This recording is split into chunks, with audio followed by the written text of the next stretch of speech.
Donc, bonjour à toutes et à tous. On va commencer ce webinaire sur le sujet du bulletin clarifié. Donc, merci d'être présente et présent à cette deuxième présentation. Désolé pour tout à l'heure, pour ceux qui n'ont pas pu se connecter, nous avons atteint les limites que nous permet WebEx et donc nous avons été un petit peu, hélas, victimes du succès de la présentation et du coup, voilà. Maintenant, j'espère que tout le monde pourra bien entendre et bien suivre.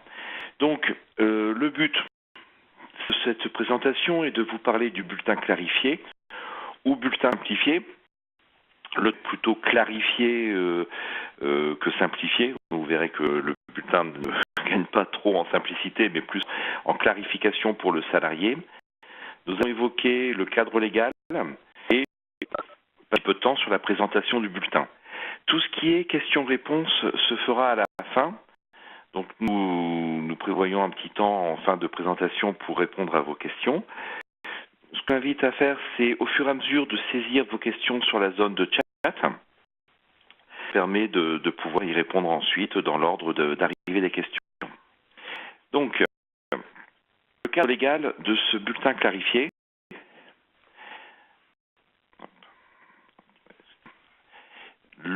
c'est en fait l'arrêté du 25 février 2016 et le décret de 1990 de cette même date, qui en fait a mis en application le bulletin clarifié. Donc le but était de dire, à partir du 1er janvier 2017, pour les employeurs de plus de 300 salariés, obligation de sortir un bulletin clarifié. Au 1er 2018 pour les autres employeurs, donc maintenant pour l'ensemble des sociétés, le bulletin clarifié sera le modèle, la norme, à partir du 1er janvier 2018. Il était possible de rentrer dans ce processus à partir de mars 2016 pour les entreprises qui le souhaitaient. Le but de ce bulletin clarifié, c'est dans le cadre de la simplification de la paye et des démarches administratives. Donc le but du gouvernement est d'avoir des documents plus clairs. Donc la forme du nouveau bulletin a été fixée par le décret. Le décret et l'arrêté précisent les libellés, l'ordre et le regroupement des informations qui vont figurer sur ce nouveau bulletin. Donc nous allons parler de groupes et sous-groupes au niveau de groupe risque et de sous-groupe. Donc les cotisations et contributions sont désormais regroupées par risque couvert. Donc par risque couvert, on entend les risques santé, le risque accident du travail et maladie professionnelle, le risque retraite, famille, assurance chômage. Les autres contributions qui ne rentrent pas dans ces risques et qui relèvent uniquement de l'employeur sont regroupées en une seule ligne, versement de transport, SNAL, contribution solidarité et autonomie, forfait social, la taxe d'apprentissage, les contributions patronales, le financement à des organisations syndicales et autres. Et là, l'imagination des différents gouvernements fait qu'il y a un certain nombre de cotisations qui peuvent être ainsi relevées uniquement de l'employeur et se retrouvent regroupées dans une seule ligne. Alors, pareil, à ce niveau-là, aujourd'hui, c'est en l'état actuel des logiciels, le principe était de dire on va avoir un bulletin clarifié, donc certaines parties du haut, du bas de bulletin vont disparaître ou apparaître, et un regroupement des cotisations par code risque et le taux patronal qui apparaissait sur les documents. Récemment, il a été précisé que le taux patronal ne devrait peut-être plus apparaître sur les documents à donner aux salariés, et donc Sedge et Cegid sont en train de sortir une version. Là où lui, on Sedge, par exemple, on est en 9.03. Dans la prochaine version, il y aura un modèle qui permettra de sortir sans les cotisations patronales. Donc ça, c'est encore en train d'évoluer un petit peu. Des éléments regroupés, mais aussi des éléments supprimés. Ainsi, dans le haut du bulletin, vous aviez la référence de l'organisme auquel l'employeur verse les cotisations de sécurité sociale et le numéro. Alors, on pouvait avoir, par exemple, URSSAF 593 et puis un numéro dans la foulée. Et bien ça, cette information-là n'est plus une information obligatoire. Donc, il y a un grand nombre de gens qui ont pu gérer des informations de cohésion, des informations comme ça. Donc le décret Là, nous, on va s'intéresser vraiment à sa mise en place dans le logiciel et comment clarifier nos bulletins, mais le décret était un peu plus large que uniquement ces éléments-là, hein. Et notamment dans le décret, il prévoit de regrouper certaines sommes, donc les salaires bruts, les contributions employeurs, le montant total des allègements, qui sont financés par l'État, qui ont un impact sur les cotisations sociales.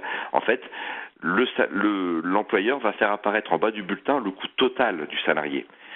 Le salaire brut plus les charges patronales moins les exonérations. Donc le salarié aura désormais accès au coût de son travail. Il saura que, voilà, pour sa rémunération, même s'il touche un montant net, le coût total de ce mois-ci, il est d'autant. Et une information obligatoire, mais ça c'est que du texte, hein, qui indique le site servicepublic.fr qui permet aux salariés de mieux comprendre le bulletin de paye. Donc ils ont des explications sur ce site-là. Alors, hop, la version du bulletin.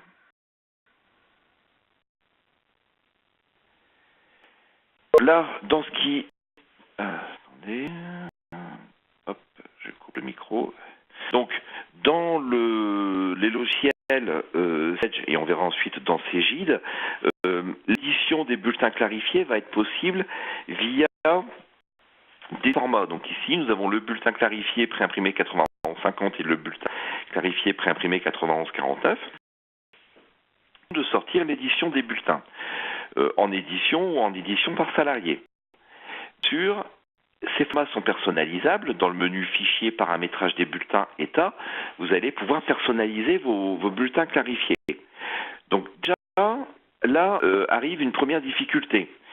Si vous avez créé des bulletins de mise en page particuliers, je ne parle pas de bulletins modèles, mais bien de présentation de bulletins, avec pour les cadres une hausse forfait jour, pour certains états des RTT, d'autres des repos compensateurs, certains des rubriques ou des zones en plus ou en moins, et bien il va falloir penser à les refaire dans une présentation bulletin clarifié.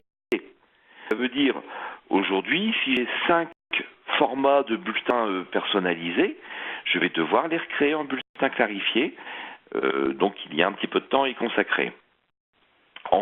Donc là, on vous conseille quand même d'attendre la mise à jour pour avoir le dernier des formats de bulletins clarifiés, avec notamment ces cotisations patronales en moins.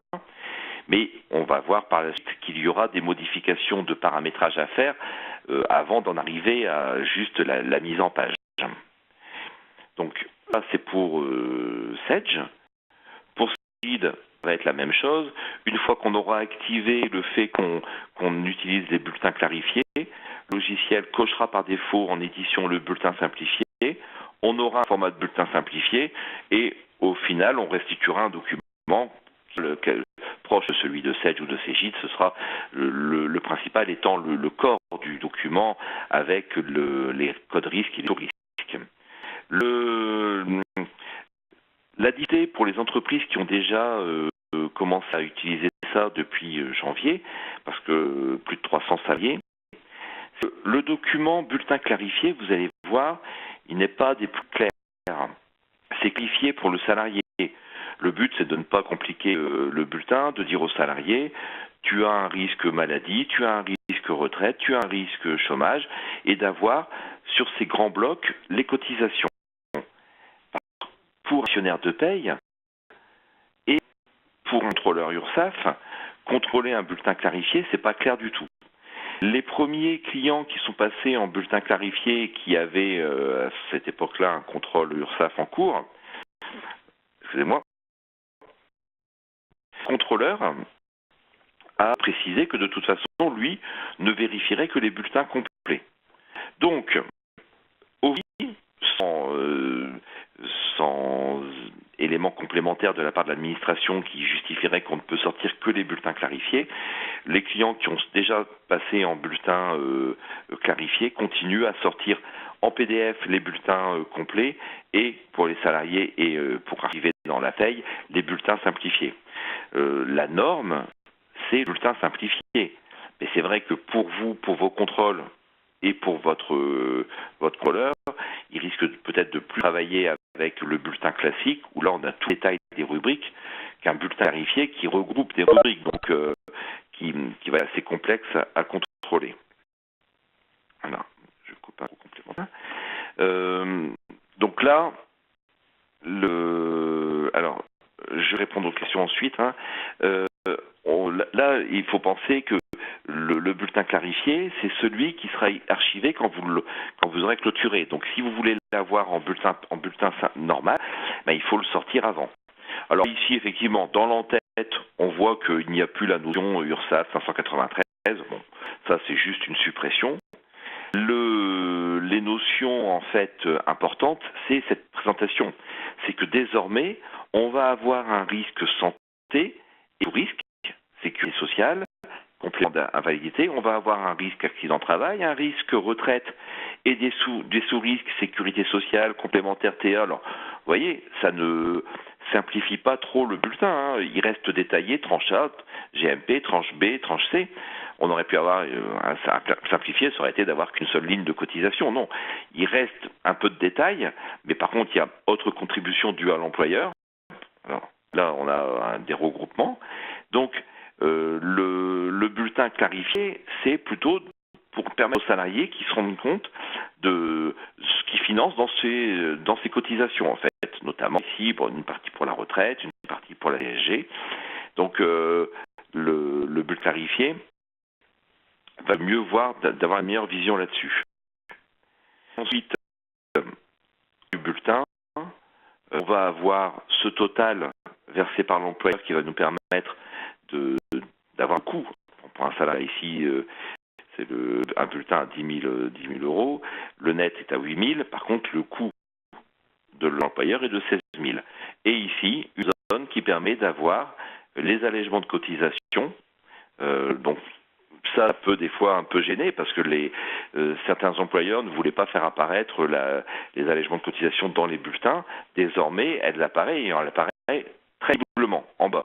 Donc le salarié aura un salaire de 1 500 euros net et il verra que l'allègement de cotisation a été de 350 euros. Voilà.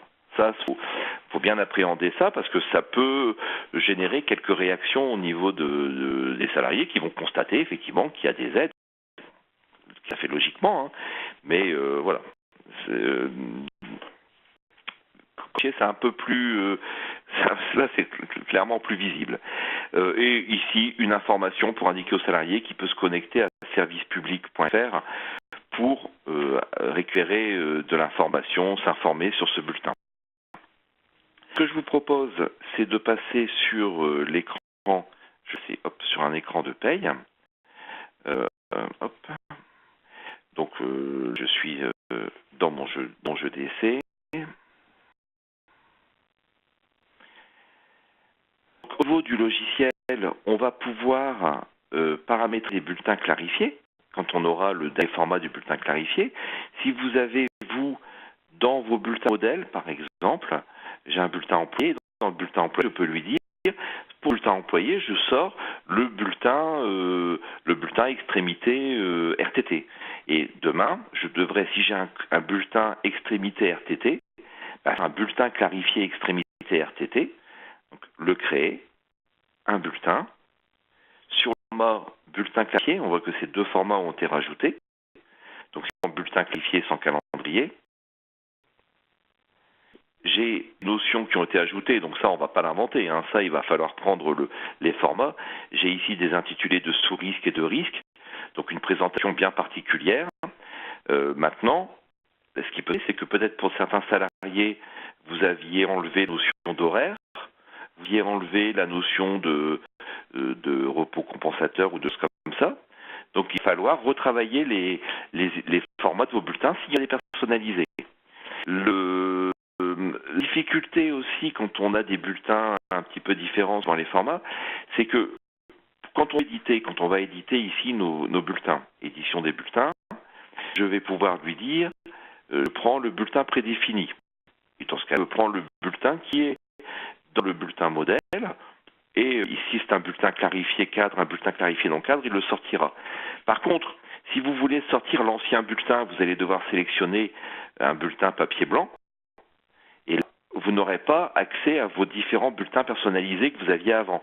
Donc il n'est pas prévu pour l'instant dans le logiciel de dire pour un salarié, j'ai un format de bulletin simplifié et un format de bulletin classique, ou format ancien bulletin, pour pouvoir le sortir en automatique. Donc on tire en automatique les bons bulletins clarifiés, c'est ceux qui seront conservés, archivés et qui pourraient être donnés aux salariés. Par contre, si vous voulez sortir des bulletins plus pour contrôle, il faudra sortir des bulletins papier blanc, ce format, papier blanc 9146, c'est le plus courant dans le cas de Sedge, pour pouvoir avoir un document. Donc on n'aura peut-être pas effectivement les notions de forfait jour, forfait heure bien précis sur ces bulletins-là. Mais le bulletin officiel sera le bulletin clarifié. Donc ça sera obligatoire de le faire. Alors la question effectivement, je pense avoir répondu, c'est que on peut émettre un bulletin clarifié, les bulletins actuels, et le bulletin officiel, c'est le bulletin clarifié. Donc c'est uniquement une édition PDF que vous pourriez stocker sur le côté pour vos contrôles, mais le bulletin qu'il faudra fournir aux salariés, c'est le bulletin clarifié. Alors sur Cegid, pour montrer l'utilisateur de Cegid, donc je vais dire comme ça, on va voir pareil, quand on édite, issu bulletin, on simplifié et mise en page, on aura des bulletins simplifiés sans mise en page avec possibilité, comme modifier aussi. Donc là, un petit peu de travail de modification à faire. Donc, je reviens dessus. Au niveau de mise en place de ces paramétrages, alors, comme Trémité, nous, on a envisagé de vous accompagner sur ça. Donc, avant, ensuite, je vous montrerai le logiciel un peu où ça va se situer. Mais pour ce faire, on est en mesure, on a monté des formations groupées. Alors, sur la paye Sedge, on est sur des demi-journées. Le but, c'est la formatrice vous explique comment ça fonctionne, comment on met en place, les astuces, parce qu'en fait, la difficulté, ce n'est pas uniquement de dire, bah tiens, je vais rattacher à un code risque ma rubrique Pôle emploi TOA. Ça, là, on va pouvoir la rattacher à un code risque. Par contre, s'il y a une cotisation URSSAF maladie vieillesse, il va falloir que j'éclate en deux rubriques maladie et ma rubrique en vieillesse, parce qu'elles dépendent de deux codes différents. Donc ça peut faire avant la paye de janvier, mais il ne faut le mettre en application qu'en janvier. Vous allez avoir des problèmes de tranche A, tranche B, de plafond et autre chose, si vous mettez ça en cours au mois de décembre ou au mois de novembre. Donc, il y a action à avoir sur votre paramétrage actuel de la paye, à savoir qu'il y aura sûrement des éclatements de cotisation à faire, mais à mettre en place à partir du mois de janvier. Alors en Cegid, c'est un peu moins vrai. On peut éclater une rubrique et la mettre en application tout de suite, vu que les bases se calculent dans une autre rubrique que dans l'utilisation elle-même. Donc là, on a un peu plus de souplesse dans Cegid. Donc pour Sedge, on a organisé des formations groupées sur site, donc c'est-à-dire chez nous, sur notre site, le 19, le 27 octobre. Le 7, le 17 et le 27, ce sont des nouvelles dates que nous avons rajoutées, parce que le 19 est déjà complet.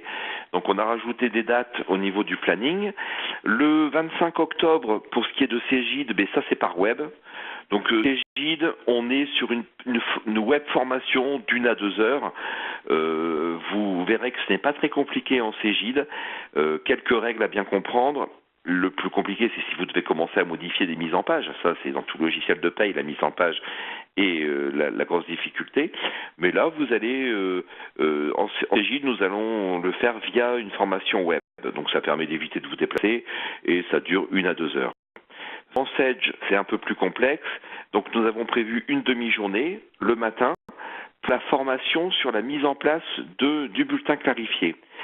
Et Alors, l'après-midi, mais à partir du 27, nous allons proposer, pour ceux qui le souhaitent, des ateliers paye. C'est le matin du 27, vous allez, avec la formation sous le formateur, voir comment mettre en place les bulletins qualifiés, les règles, les modifications à apporter, les paramétrages à faire. Et l'après-midi, si vous êtes en mesure de venir avec votre ordinateur et votre paye dessus, ou vous connecter à distance sur votre paye, alors, dans la salle de réunion, vous serez connecté à votre environnement en local ou sur votre serveur à distance, et la consultante pourra passer de poste en poste, vous aider dans la mise en place. Donc on va travailler un petit peu un atelier paye.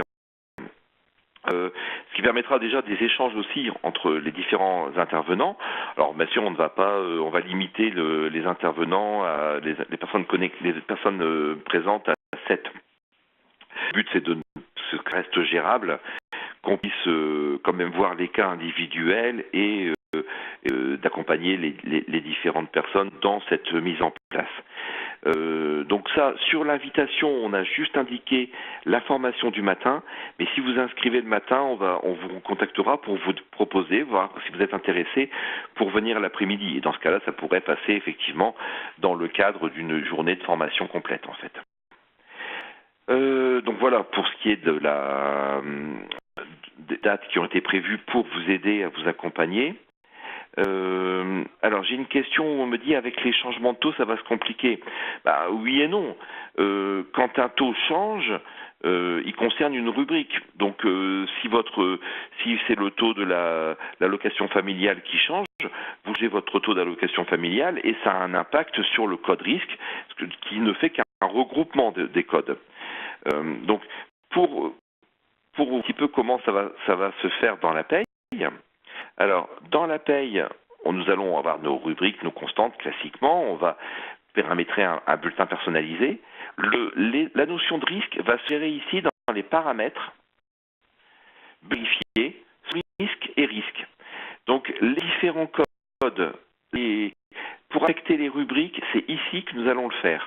Alors, pour ce faire, je vais aller dans le multi-société, comme ça sur le paramétrage. Le plan de paye 7, voilà. Donc si je vais en paramètres clarifiés, risque, je trouve les risques principaux, le fameux santé, accident du travail, retraite. Et je vais voir en paramètres des sous-risques. C'est ici que je retrouve sécurité sociale, enfin les différents codes. Alors, je double-clique sur le code 100. Le code 100 est composé du sous-risque 110, 120, 130. Ici, 120, 130 qu'on retrouve là. En sachant qu'on peut modifier le 110 direct ici pour rajouter les rubriques. Donc soit vous travaillez uniquement au niveau des sous-risques en disant moi dans ma sécurité sociale je dois ajouter la rubrique 2101, 2102 parce que c'est des rubriques que j'ai personnalisées. Donc là il va falloir analyser les différents codes et sous-risques pour voir ce qu'on a à mettre dedans. Donc ça, c'est le but de la formation du matin. Et vous montrer comment vous allez rajouter dans sous-risque les rubriques qui sont rattachées.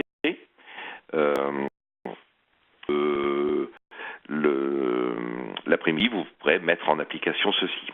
Alors, dans Cégide, il y a un peu moins de travail parce que vous allez voir dans la formation que ça se fait. Hop. Sur la rubrique Cégide, ça sera déjà fait. Si je prends une rubrique Cégide, j'ai ici le code de groupement qui sera paramétré. Donc, au final, je n'ai qu'à aller dans les bulletins simplifiés et visualiser les rubriques qui n'ont pas d'affectation. Les rubriques personnalisées de niveau dossier ou standard, je devrais leur définir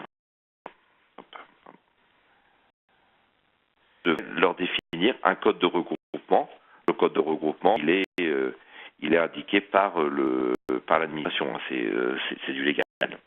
Donc voilà. C'est pour que dans Cégide, quand même plus souple et du coup on sait qu'on est capable de vous former là-dessus sur une web formation. En Sedge, ça nécessite un peu plus de traitement.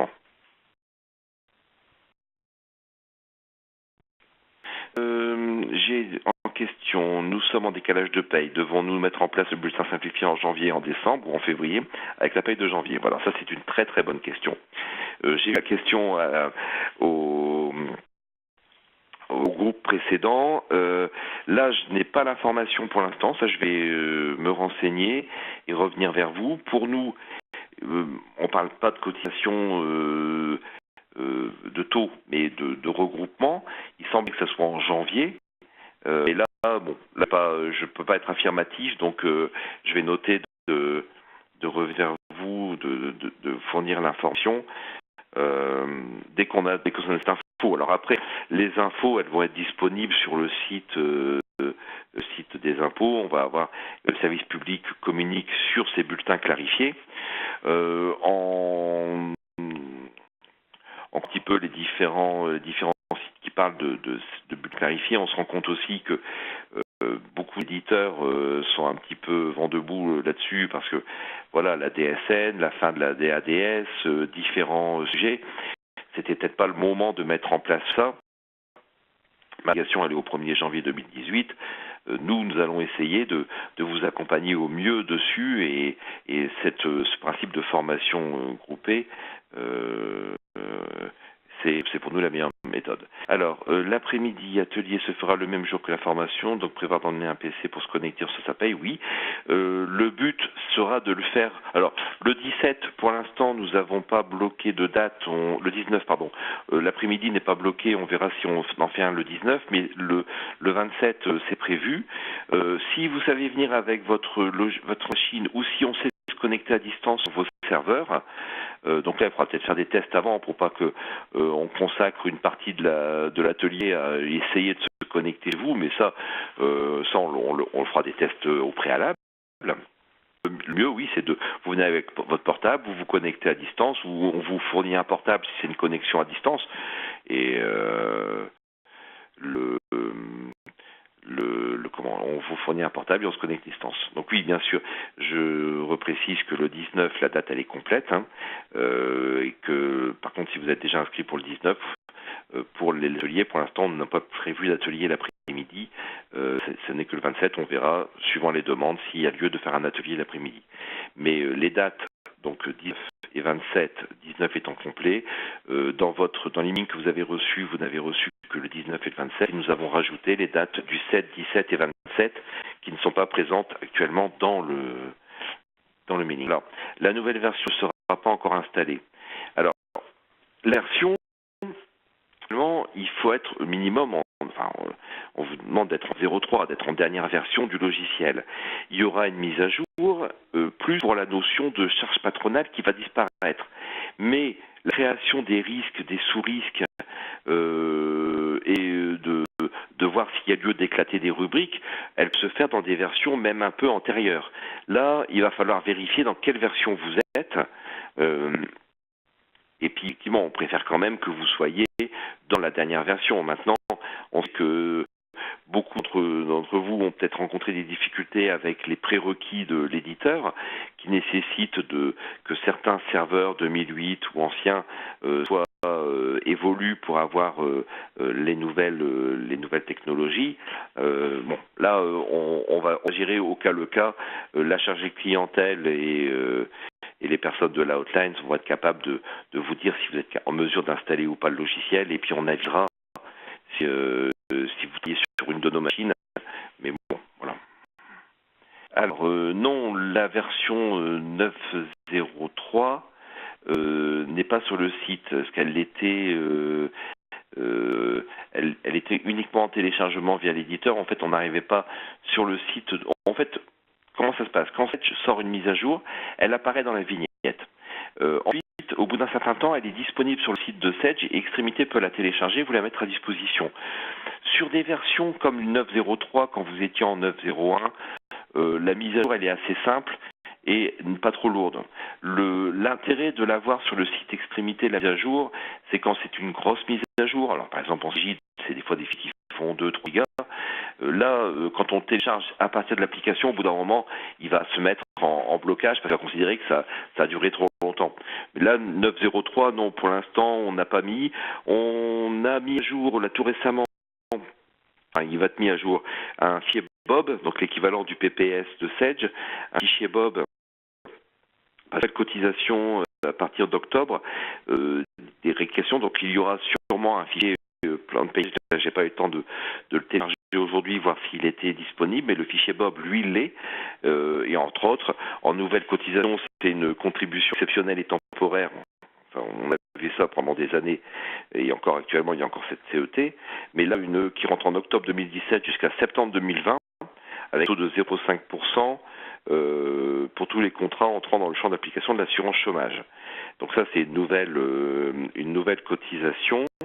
Les cotisations sur les CDD, CDI, les majorations et surtout l'exonération pour les CDI de moins de 26 ans, ça disparaît.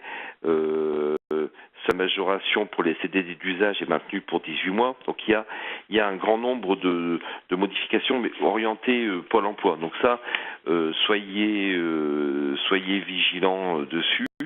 Il y a peut-être à mettre à jour le plan de Paysage et le Bob. Donc, pour revenir à la mise à jour 903, oui, vous pouvez le télécharger à partir de la tuile. Alors, si vous êtes en installation monoposte, ça se passe très simplement. Si vous êtes en installation réseau, il faut le faire à partir du réseau, puis après mettre à jour les postes. On ne saurait que trop vous conseiller, dans tous les cas, de faire une mise à jour de vos bases, de tous vos fichiers, avant d'installer vous-même une mise à jour. Si jamais vous êtes en monoposte ou sur une configuration qui ne nécessite pas de passer sur 10 postes, on peut le faire en télémaintenance. C'est une prestation, hein, mais ça prend une heure grand maximum suivant les configurations. Là, on peut vous faire cette intervention à distance si vous n'êtes pas sereine pour mettre à jour vous-même la mise à jour. Si vous avez déjà fait les mises à jour et que vous voulez vous lancer, oui, vous pouvez le télécharger par la tuile. La version 9.03 est disponible en fait. Et en Cégide, il y a une nouvelle version, la 9.20, le patch. Donc on a communiqué dessus, on a fait un web séminaire sur la loi TA à ce sujet. Pareil, il y a des versions, il y a des mises à jour. Il y en a encore qui vont arriver parce que nous allons maintenant rentrer aussi dans la période des ADS. Donc l'ADSN devait arrêter de faire nous permettre d'arrêter de faire des DADS. Or, on se rend compte qu'il y a dans certains critères des sociétés qui vont devoir faire des DADS. Par exemple, si vous avez, durant l'année, fait une DSN phase 2, pour une action mensuelle, vous êtes dans le cas où vous devez faire une DADS, parce que vous n'avez pas, durant toute l'année, géré vos DADS en phase 3. Ensuite, vous pouvez avoir des cas de DSN partiels. Si vous avez, durant l'année, vous n'avez pas déclaré vos retraites ou vos prévoyances ou vos mutuelles, et que ceux-ci sont éligibles DSN ou éligibles DADS, bien sûr, vous allez peut-être devoir faire une DADS partielle pour ces organismes-là. Alors, site DSN Info, sur le site Net Entreprise, excusez-moi, qui a été relooké d'ailleurs assez récemment. Si vous allez dessus, vous allez voir que ils ont changé un peu de look. Dans la partie DSN, vous aurez un bouton qui va vous permettre d'interroger et de savoir pour quelle société vous devez faire une DADS et pour la DADS, vers quel destinataire vous devez la renvoyer. Donc si vous avez deux sociétés, peut-être que pour une, il vous dira que vous devez faire la DADS complète pour l'URSSAF et la retraite et tout le monde, et par contre pour la deuxième société que vous n'avez à la faire que pour le contrat de mutuelle, par exemple. Donc ça, c'est à partir du 26 octobre, si je ne dis pas de bêtises.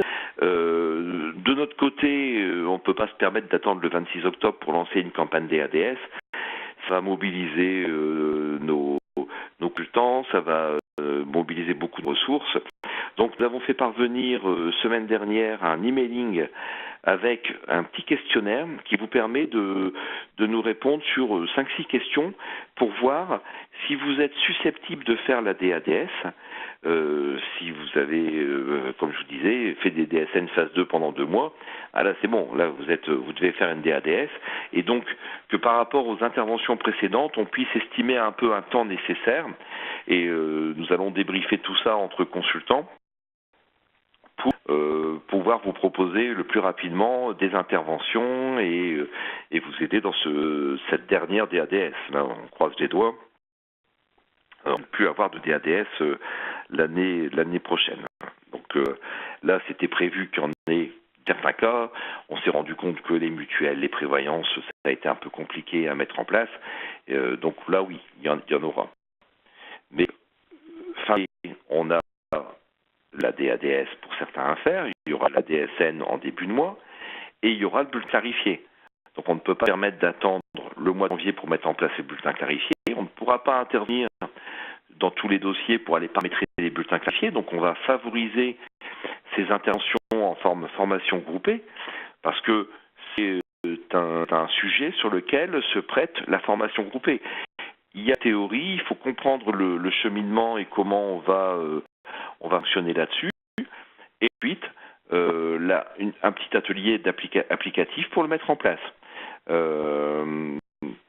Et après, sur la hotline sera là pour répondre à vos questions. Voilà, les sujets ne vont pas manquer pour cette fin d'année au niveau de la paye. On échappe au prélèvement à la source en début d'année, donc une complexité en moins, mais est annoncé des augmentations de TG, sont annoncés différents sujets. On a pu voir au fur et à mesure des évolutions de paramétrage que des fois des idées simples se révélaient être des usines à gaz à mettre en paye. Donc voilà.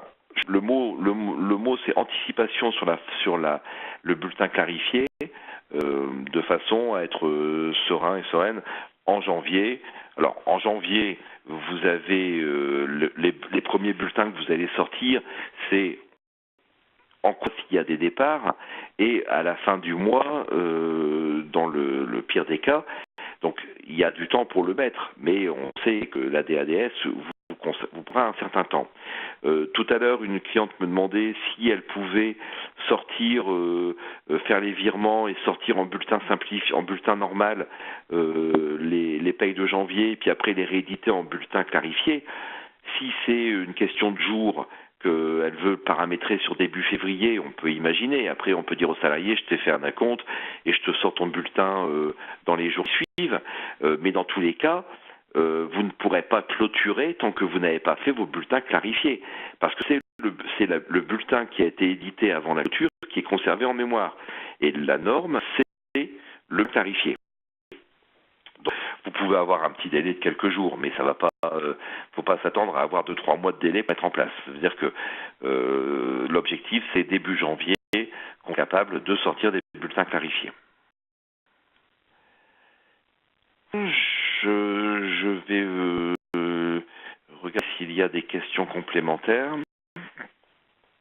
Non, pas de questions. L'atelier après-midi, d'accord, on y a répondu. Le bulletin clarifié est une norme établie pour les administrations plutôt que pour les salariés. Hélas, même pas. Autant la DSN, on peut dire que c'est une simplification de la paye pour l'administration, pour les entreprises, ça a été un peu une complexité. Maintenant, je pense qu'on va bénéficier de cette simplification quand même. Le bulletin clarifié, c'est plutôt à destination du salarié, parce que l'administration, les contrôleurs ne sont pas ravis d'avoir des bulletins clarifiés à contrôler. C'est pas lisible pour eux aussi, hein. Le contrôleur a l'habitude de voir les bulletins et qui est capable de détecter des anomalies assez rapidement, à lui faire vérifier que vous avez bien cotisé je sais pas moi, si je vais prendre le forfait social sur la mutuelle. Là ça devient plus complexe. C'est pour ça que pour l'instant certains demandent à visualiser encore les anciens bulletins. Non, c'est vraiment à destination du salarié. Maintenant, j'ai eu un seul client où il m'a dit que dans un conseil avec des délégués du personnel ou des conseillers, on leur a dit ah oui, effectivement, c'est quand même plus clair, c'est plus simple tout ça. Personnellement, j'ai un peu plus de mal à me retrouver dans un bulletin comme ça, mais bon, après c'est aussi l'habitude d'avoir des bulletins classiques. les dates de formation groupées encore disponibles sur Sedge. Pour l'instant, il n'y a que la première date du 19 qui est pleine. Donc les autres dates sont encore disponibles, le 27 octobre, le 7 novembre, voilà, 27, 20 au 27. Les 4 dates ici sont disponibles. Après, voilà, traînez pas à revenir vers votre chargé de clientèle pour pouvoir vous inscrire. Mais, pourtant, il y a encore un peu de dispo. Oui, en fait, voilà, le bulletin clarifié, c'est des risques et des sous-risques, et forcément un peu de paramétrage, et forcément, comme la paye travaille sur des cumuls et sur des rubriques des fois qui n'étaient pas dans cet ordre-là, un peu de paramétrage à faire aussi. Donc une analyse de votre dossier est importante à attaquer, de regarder comment vous allez pouvoir, déjà en prenant un bulletin actuel, si vous allez mettre en face de chaque rubrique le code risque qui sera associé à ça. Voilà. Le 17-11, oui, il y aura aussi des ateliers l'après-midi. Là, on est en train de les planifier le matin. Le matin sont bloqués, les après-midi vont être bloqués aussi. Donc le 17-11, il y aura un atelier l'après-midi pour paramétrer. Après, vérifiez bien avec votre chargé clientèle que vous êtes en mesure d'y assister, ou vous avez un accès de distance, ou votre portable, votre paye sur votre portable, et voilà, ça sera possible. Donc, j'insiste sur la DADS aussi, sur le questionnaire. N'hésitez pas à le renvoyer parce que, voilà, les premiers qui auront envoyé, forcément, on aura le temps de les traiter et de planifier des dates. Après, c'est plus difficile de planifier sur un mois de janvier et un mois de décembre quand c'est bien rempli. Possible deux demi-journées séparées, oui, bien sûr. Le matin est vraiment consacré théorie et formation sur le bulletin clarifié. L'après-midi, c'est atelier. Donc, il est possible de... Attendez, un micro activé, non, ça va. Il est possible de venir, par exemple, le 19 au matin ou le 27 au matin, le 7 après-midi, par exemple. Ça, c'est tout à fait possible. La seule chose, c'est il faut qu'on valide que dans la configuration où vous êtes, vous avez possibilité de le faire. Voilà.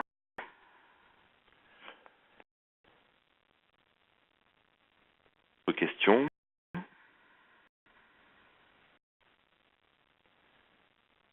Parce que je ne sais pas si tout le monde a accès à la zone de chat. Je vais rouvrir les micros un par un. Donc, évitez de avec des collègues à côté ou derrière ou décrocher à notre téléphone portable, ça va s'entendre. Donc voilà, s'il y a des questions, vous pouvez du coup utiliser votre téléphone pour poser des questions. Pas de supplémentaire? Dubois, c'est Madame Artois. Oui, bonjour. Bonjour. Dans la paye, je regarde sur quelle version je suis. J'ai qu'un numéro de série, je ne vois pas la version. Je ne pense pas être en version 9, je crois pas. Non, alors en paye, déjà vous l'avez ici, vous voyez, tout en bas. Alors attendez, tout en bas. Ah bah voilà. Je suis encore version 8.20, donc c'est loin ça. D'accord, la 8.20. Combien d'en y a-t-il eu par la suite? Entre la 8.20 et la 9, il doit y en avoir une quinzaine. Une quinzaine? Non, entre la 8.20, c'est la version juste avant la 9. Donc, il est possible directement de la 8.20 de passer en 9 et après on passera en 9.03. Donc, par contre, si on est en 8... Il n'y a que deux mises à jour à faire, alors en fait. Il y a sa mise à jour. La grosse mise à jour, c'est la 9, entre la 8.20 et la 9, mais là, il faut qu'on respecte les préconisations de l'éditeur. Et après, il y a la 9.03 et voilà. Et là, effectivement, je crois que d'ailleurs même, si je ne dis pas de bêtises, Sandra a peut-être fait une proposition pour qu'on puisse le faire en télé maintenant chez vous. Oui, en fait, voilà, c'est ce que je vais faire de toute façon, parce que je le fais de toute manière.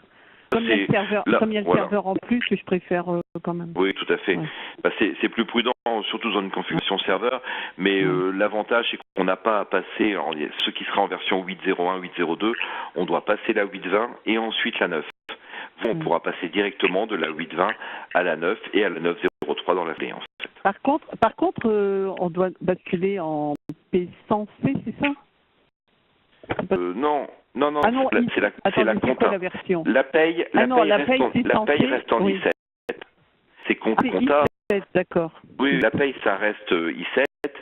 La 100C, c'est pour vos logiciels de comptabilité, moyens de paiement, oui. où là, c'est la nouvelle version de l'éditeur. Vous avez été, je pense, toutes sensibilisés par les chargés clients sur ce sujet de la 100C. Oui.